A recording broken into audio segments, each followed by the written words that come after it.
Welcome to the Encore Audio Archives YouTube channel. I'm Taper Dave, and this is my channel. I've uploaded hundreds of talks here that I've recorded at meetings in West LA, and I've also recorded conventions starting in 2013. I've got a bunch of those up. And Walt and Mary Murray, the original owners of Encore Audio Archives, started the company in the 80s, and Walt recorded Joe and Charlie's and a bunch of stuff down in Vista, California. My sobriety date is June 20th of 1994. I hope you find something you like, so please like and subscribe to my channel and comment down below. If you want to hear something that I don't have or that you don't see, I'll see that I get it. Anyways, take care and have a great day if you want to. Now it is time to introduce our main speaker for tonight, Carrie.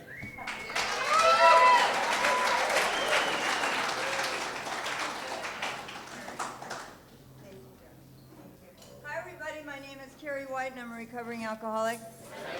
Still. Thank you, Patty, so much for asking me to share. It means a lot to be here. I consider this my home group. Oh my God. You know, I want to, what should I say? All these people want to talk to you inside of me. What can I say quick so I don't lose all the texters and the people on the phone and playing the games and all that stuff? Anyway. When I got sober, a few people had phones and they were like this, hello? They were like, what's that? That's a phone. I was like, wow. Looks like a telephone pole. I'm so excited. I'm as excited as when I took my first year cake. You know, I'm still on my pink cloud because I still have what I came in for and received, which is sobriety. You know, and hey, you get off of my cloud. You know what I mean? It's like I've had disappointments and deaths and heartbreaks and just seemingly tragedies, but I'm still clean and sober, and that's always been the one thing that's just I've been able to hold on to then start over again, whatever it is. Anyway, speaking here, it just brings up so many things. There's so many people here I love so dearly, and I've seen through sobriety, and some since I got here, and I love when they read about, and you know, to not park somewhere or your car will be towed. One time I was leading Rodeo, and I couldn't say anything, and I saw my car going by the window. It was like, It was like Jaws, you know. It was like, can't leave an AA meeting till it's over, you know what I mean? I was like, here, you read Vision for You. I got to go get my car, you know what I mean? Anyway, and then I used to hear things when I first got sober that were always crazy, like our leaders are but twisted sisters, or I don't know, let's see, if your car you'll be tickled and towed, I used to think they were saying there. But anyway, and then when I went to a CA meeting, I was sure they said, our Coke is meant to be suggestive only.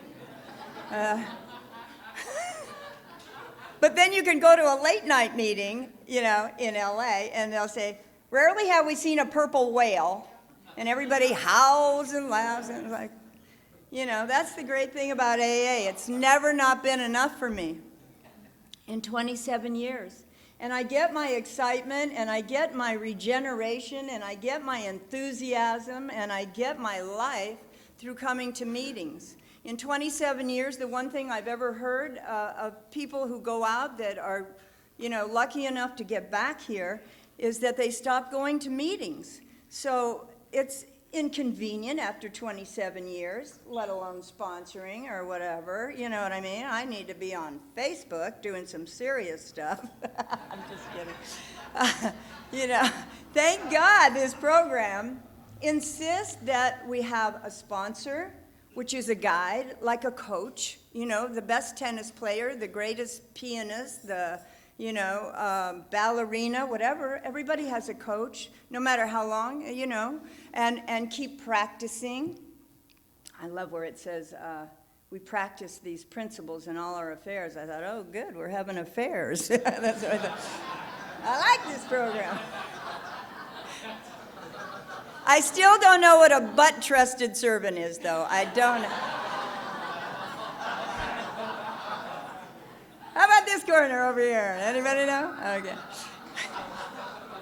And that corner over there looks like a few of my royal weddings. What's going on over there in that corner? Oh, yeah, I don't know. I've had a few. All right, what we wore, what happened, and what we wear now. That's like kind of like my theme. That's how I can like get into this thing.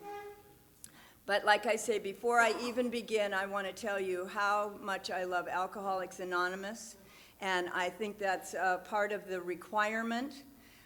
Because people are rarely successful at things they don't like. And when I got here, I had the miracle. What I call the miracle is that only requirement, that desire to stop drinking that I never had until I got here at 40. I know, I'm 67 years old. It's crazy.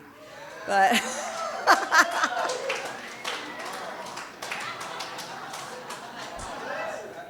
You can't say you got high with Jimi Hendrix and the dead Rolling Stone Brian Jones and be 22, you know what I mean? So I got here hanging on Jim Morrison's ankle at the whiskey, you know.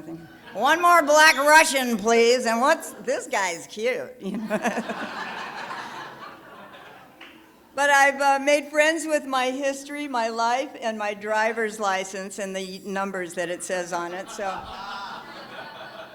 I used to be like, that was my last secret, how old I was. You know, it was like, you know, secret meat. You know, I just didn't want anybody to know what secret sauce, you know. That's not good, you know, because just not good.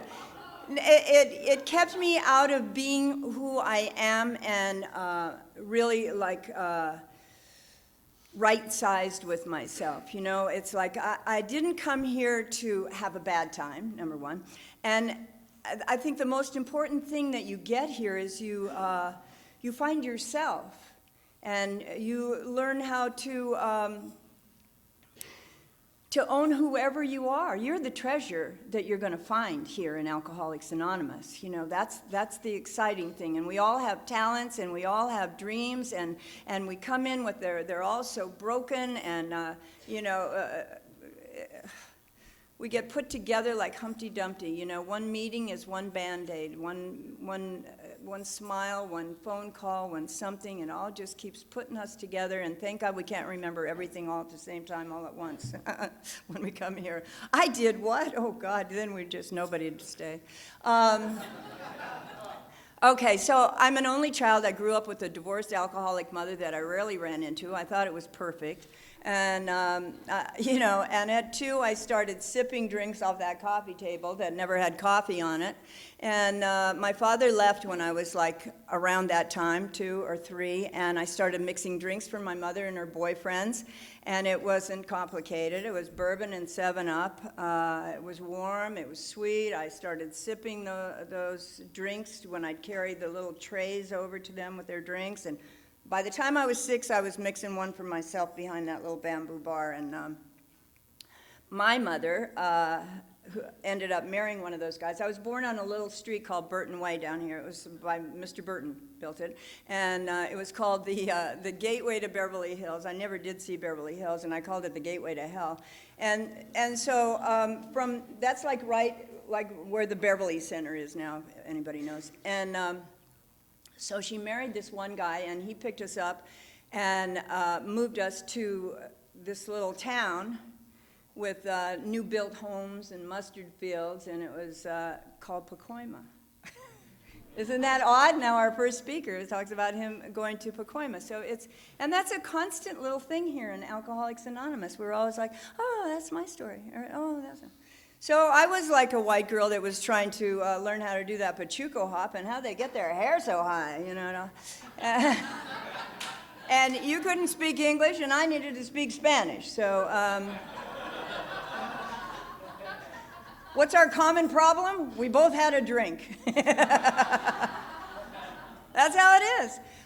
So anyway, he ended up being a child molesting, you know, beating stepfather, and it was safer for me to go across the tracks and be with the gangs than it was for me to come home. And my best friend was 10. We learned how to smoke. By now I'm like 9, 10 years old. We learned how to smoke, and I always say, you know, I started French inhaling, and people say, God, doesn't that get you dizzy? I go, yeah, that's my favorite part, you know. And it was all about then the beer that the boys, our boyfriends were like 14 and new people 16, 20, whatever. The beer was there. The Daniels was there. All that kind of stuff. Anyway, Southern Comfort, slow gin. I know none of you did that. Anyway, so it was always about anesthetizing. And like I say, it wasn't about having a bad time. It wasn't about my feelings feeling bad. I didn't mind my feelings if they felt good. I just didn't want my bad feelings, And my mother, he ended up getting everybody pregnant in the neighborhood. I don't know what happened, but anyway, that was and my mother went around San Fernando Valley in every bar, and she disappeared, and I ended up in a foster home,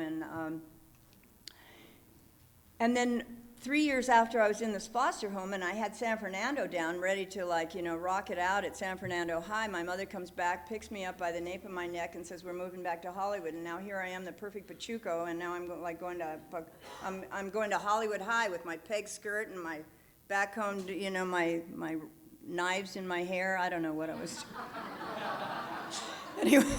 Anyway, and I sat on this bench and this girl comes up to me and she says, excuse me?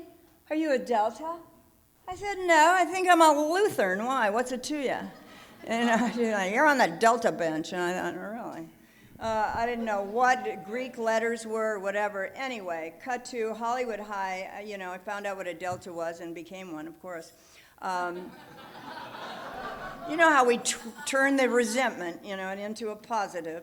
That was another thing. And when I got here and they said that if you have a resentment, you're supposed to pray for somebody for 2 weeks. That's on page 556 in the big book. And I thought, well, I'm just never going to be that mad at anybody because I'm not praying for them.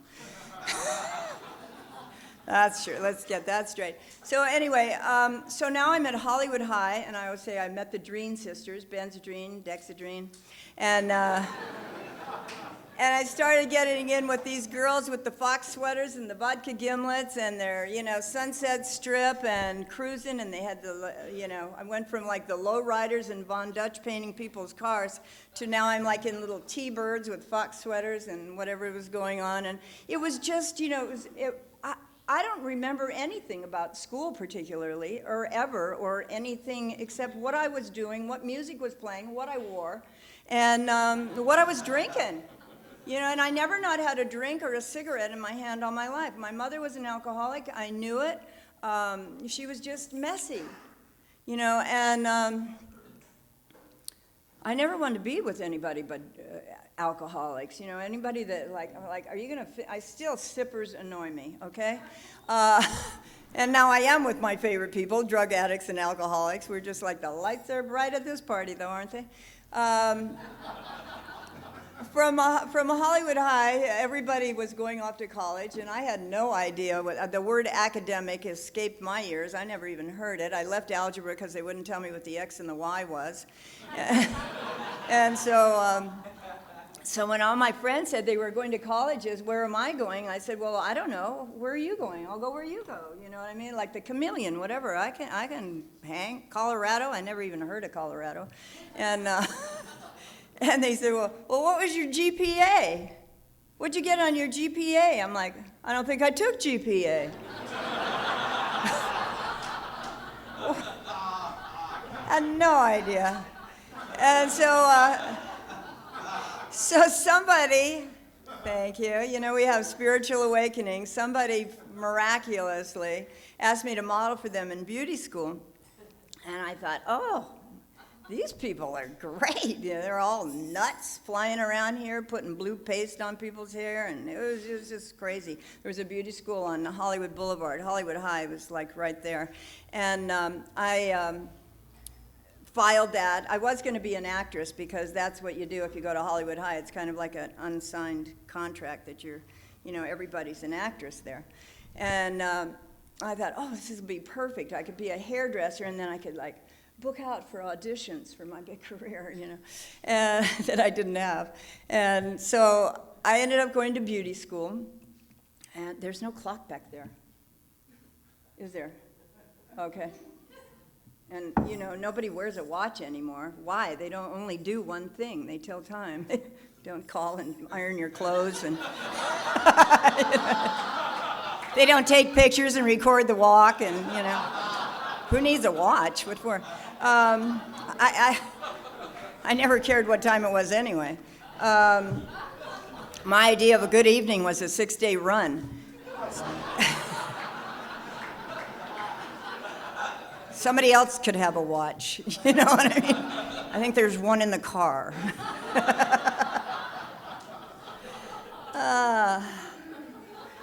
Anyway, God, that laughter, that is called the music of Alcoholics Anonymous. You know, I always say if you laugh at the joke, you got the message. You know, there's so much in here. Okay, I don't want to get all on with my story too much about this, but I mean, I just drank and used for as long as I could. And then I drank and used 10 years after that. Basically. And I kept getting married and I kept having kids, and I needed step 2 a long time ago. I had 5 children and 3 husbands before I was 29. And drugs and alcohol dictated every move that I made. I married somebody because they asked me. Okay. You know, that was just kind of how it was. And my bottom, before I got to Alcoholics Anonymous, somebody wrote, "I love you" on a mirror and cocaine. I said, well, I guess I love you too. You know, that was just how it went for me. My survival was for you to shut up so I could drink and use. Leave me alone. It looked like I was driving the car. It looked like I was doing your hair. I ended up having a very big career in hairdressing and was taken all over the world by all my favorite people I would ever want to even meet. And as my life was getting bigger and more fabulous and I was living my dream, my disease, I call her Audrey, that flower in the shop of horrors, you know, feed me more bodies. You know, Audrey would tell me, shut up, I'll do the talking. Yeah? Well, you know, that's Audrey. I'd keep Audrey in the trunk now. I tiptoe around Audrey. I do not want to wake up Audrey. I blow out when I pass pot at a concert. We don't want to wake up. What's that? We don't want to wake up Audrey. We just don't want her. LA doesn't want Audrey awake. Trust me. I mean, I used to do hair in spandex pants and roller skates. I was out of my mind. I'll tell you who my next appointment was. Whoever gave me a gram of Coke in the dispensary. That was how I booked, you know. And anybody that worked for me, it was like, can you open champagne quietly?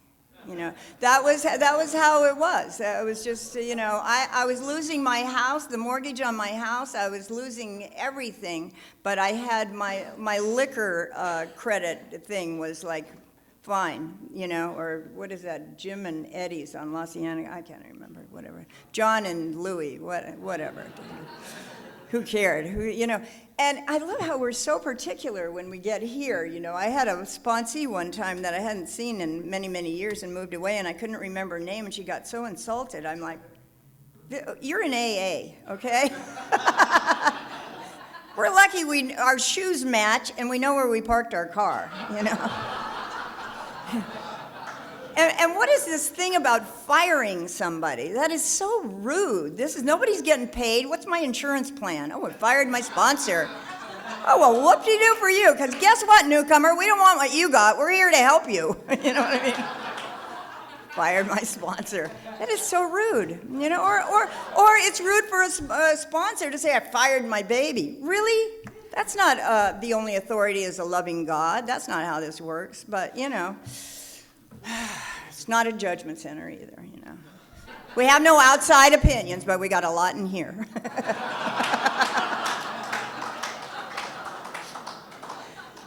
I love when I'll say to a newcomer, how come you didn't call me? I gave you my number, I told you to call me. I'm like, oh, well, it was late and I was feeling, yeah. And were you shy with the dealer? What's that number? I'll call when? Oh, yeah. It's the same thing, you know, in here that it was out there. One day at a time, hell yes. No matter what, absolutely. Willing to go to any length? Oh, and I did.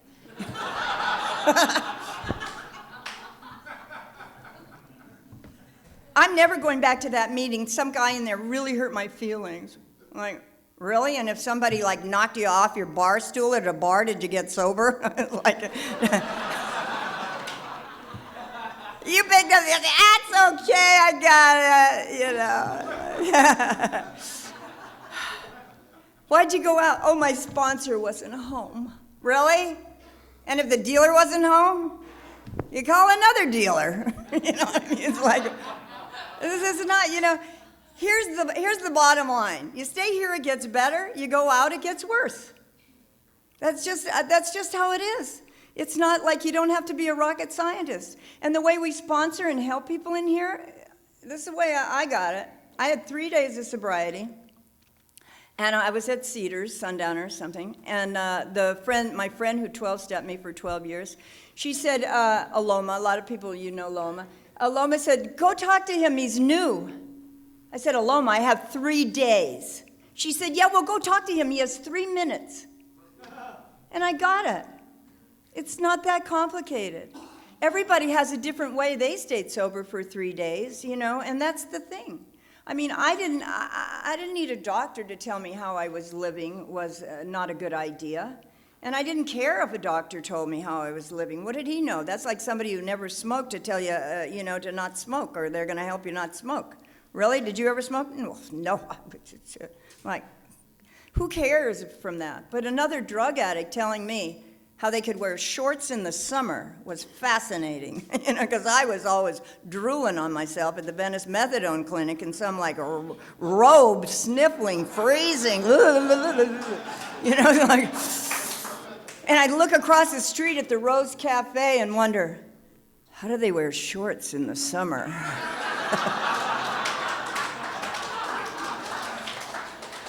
That was the top of my goal line, you know what I mean? So life was fun and life was great, and you know, all the people I could tell you I got high with are dead, basically, or they're in here. When I first came here to this meeting, somebody would say hi to me, and if it was a guy, I'd say, I'd look at him, I'd go, did I do his hair or do his drugs, or do I have one of his kids? Who is it? And like, I just was like, just a lifetime of being anesthetized. It took me 6 hospitals to get clean. Charlie is in here, who was at one of my hospitals, my counselor or something at Beverly Glen. I mean, and Kenny can see, he was like at Coldwater Canyon Hospital. I went into Coldwater Canyon Hospital with a Mickey Big Mouth beer that they tried to pry out of my clutch. You know, and I was like, it's just beer. And then I tried to have my kids smuggle me in stuff. I smuggled smack into Century City Hospital once. I had the dealer come in there, and I got busted in the bathroom smoking, chasing that dragon. And the nurse comes in, and she grabs and goes to take it, and I told her I was going to call the police that she stole my property, and she better give it back. Yeah, honey, why don't you just call the police and tell them I got your hair on? Oh, God. We're not stupid, we're just crazy. Now, okay, one thing I love when I go to a meeting of Alcoholics Anonymous is to hear a little something about Alcoholics Anonymous. So the Carrie White story could go on and on till midnight. I'd be the last person standing here. Would I know? Would I care? No, and then we like, you know. Anyway, the first thing that happened for me that developed my relationship, my courtship with Alcoholics Anonymous, was somebody had me write how it works. I couldn't hear you. It was wah, wah, wah, which I know a lot of you people are wah, wah, wah. Is she still up there? Yeah, I am. And talking to you, you know. No, however that goes, I like that thing. So I couldn't hear, looking out, it was like a Jackson Pollock painting. It just looked like spin art out there, you know, and people talking, I couldn't hear. I was like, oh, everything was awful, and I thought when they read the 12 traditions, it sounded very businesslike. There must be somebody from that home office they talk about. It must be, the traditions, I don't know what that was.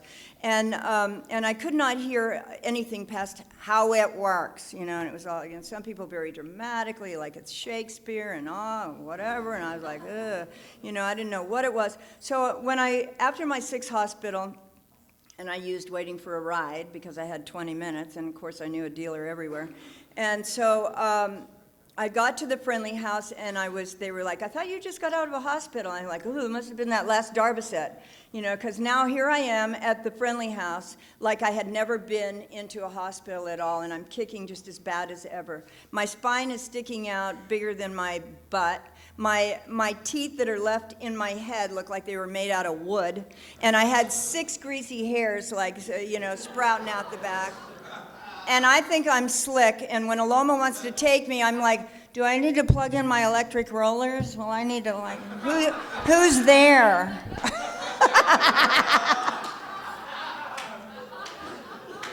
Hopefully you.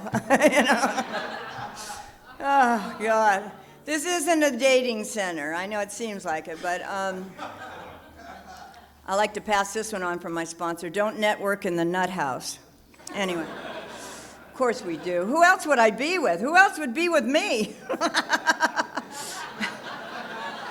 A yoga instructor that doesn't drink? I mean, if I was dating somebody that drank, I'd want him to have a drink and then I'd want to suck his tongue. You know what I mean? Like, let's kiss. Let's kiss. What do you mean you're not drinking tonight? You drink tonight. Let's kiss.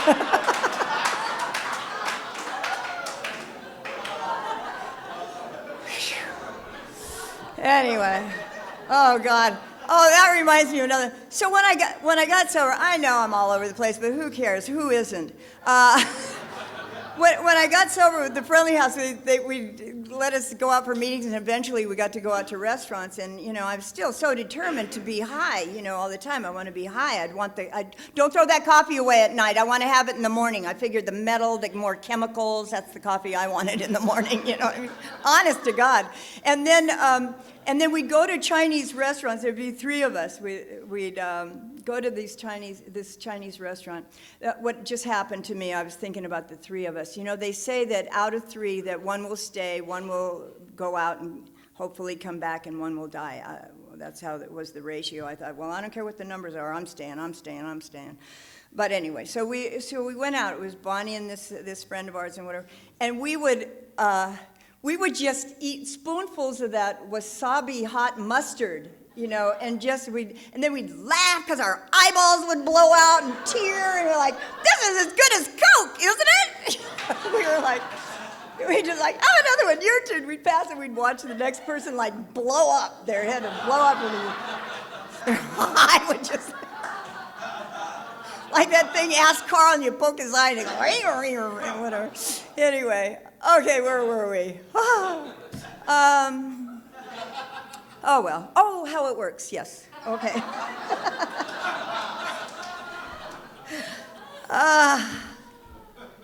They say if you can't laugh at yourself in Alcoholics Anonymous, you're missing the best joke in here. So when I wrote How It Works, that's when something really shifted for me. When I saw Rarely Have We Seen a Person Fail, I thought, well, put my picture there. I'm going to fail. I'm not going to make it. But what else you want to show me, right? The words came off the page, into my eyes, through my heart, out my arm, through the pen. And I saw how it worked in my own hand. And it was like it became mine. It became, because this program needs to be your own, our own, you know. We didn't get high watching somebody else on the pipe or drinking the drink or having the thing, you know what I mean? We were very aggressive about with our disease, supporting our disease. We need to be that same kind of aggressiveness and protection with our recovery, because it is one insane moment, and it's a different story if there even is one. But anyway, rarely have we seen a person fail. That one sentence is so huge. What hope that is. Rarely have we seen a person fail who has followed our path. You know, followed our path. There used to be a lot of a lot of signing. I used to love all this signing in there. And then it says, who have the capacity to be honest with ourselves. And I thought, well, I thought I had the capacity to be honest. I might lie to you and not tell you the truth, but I thought I knew the difference from the truth. And one of the things that's so important that's in how it works for me is do not be discouraged. That was huge. Nobody told me do not be discouraged. For a long time, I hadn't heard anything like that. And then it says, we beg of you to be fearless, not fearful. And that was huge to me. I got that. And we turn our will and our life over to the care. I did not know how to take care of myself. Turn our will and our life over to the care of a power greater than ourselves, God as we understand him. That was good. I didn't want to have any kind of particular God. But the thing is about the care, it doesn't say we turn our will life over to shame, guilt, rage, victim. The fourth step takes us out of the victim. If I don't know my part in my life, whose part is it? You know, and I came here, blame everyone, admit nothing. If nobody moves, nobody gets hurt. You know, that was like, that's how it worked for me, you know, before I got here. And it's almost time for me to go, but I just want to say, you never know the point of the exercise. Staying sober, answering that phone, doing those things you don't think you want to do. Those are the things that shape us. Nobody builds muscles in the gym picking up feathers, you know. And then you pick up a bigger weight, and you think, oh, that's hard, you know. And then the next day, oh, I can do that. And that's what happens. We develop, we practice. We don't find, we seek. You know, the life that you're going to find here, I promise you, is better than the life you're going to find out there. And if anything wants to take you out there, that's exactly when you should stay. If you have a secret in you, that's exactly what you need to tell. Try to fall in love with Alcoholics Anonymous. It's easy to do. Thank you.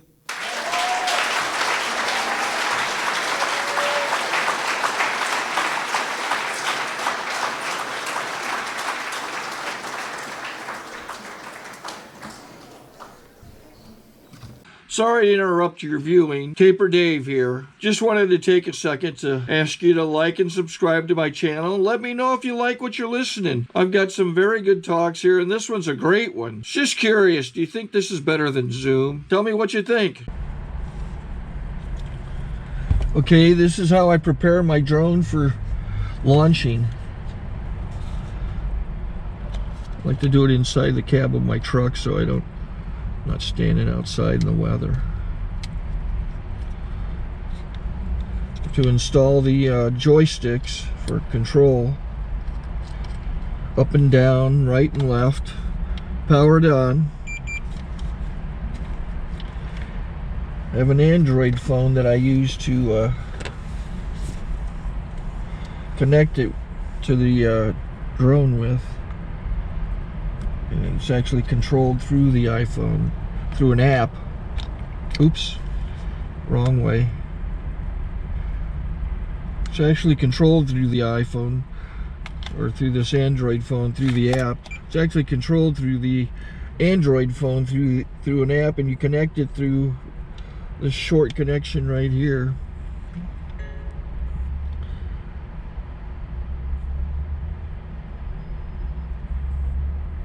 Remote control connected.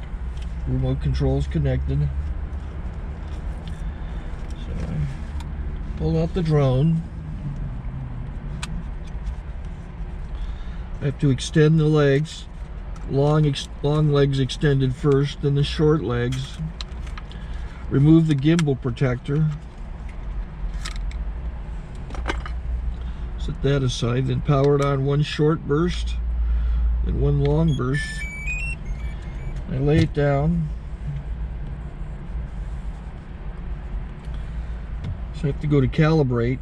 So the drone's not connected yet. It shows shows you here as this drone gets disconnected, even though the remote's powered on. So the drone has to establish it's connected. So I go into the app to calibration mode. First I'll calibrate the remote controller. Start calibration. Out, in, out, in, up, down, and then this little wheel is to control the gimbal. So it's calibrated. Go to gimbal calibration, start calibration, and then it calibrates the gimbal. I don't know if that shows up. The gimbal's moving all over the place. Changes, you can see it on the video. And I'm calibrated to take off. It's acquired 7 satellites at the moment. There are 26 satellites up in the sky, which it has to acquire before you can take off. So it's connected. It's got enough satellites. This is white. I can go to press this little arrow button, swipe right to take off, and it would start the motors if I slid this to the right. But I'll wait till I get outside. Don't want to do it inside.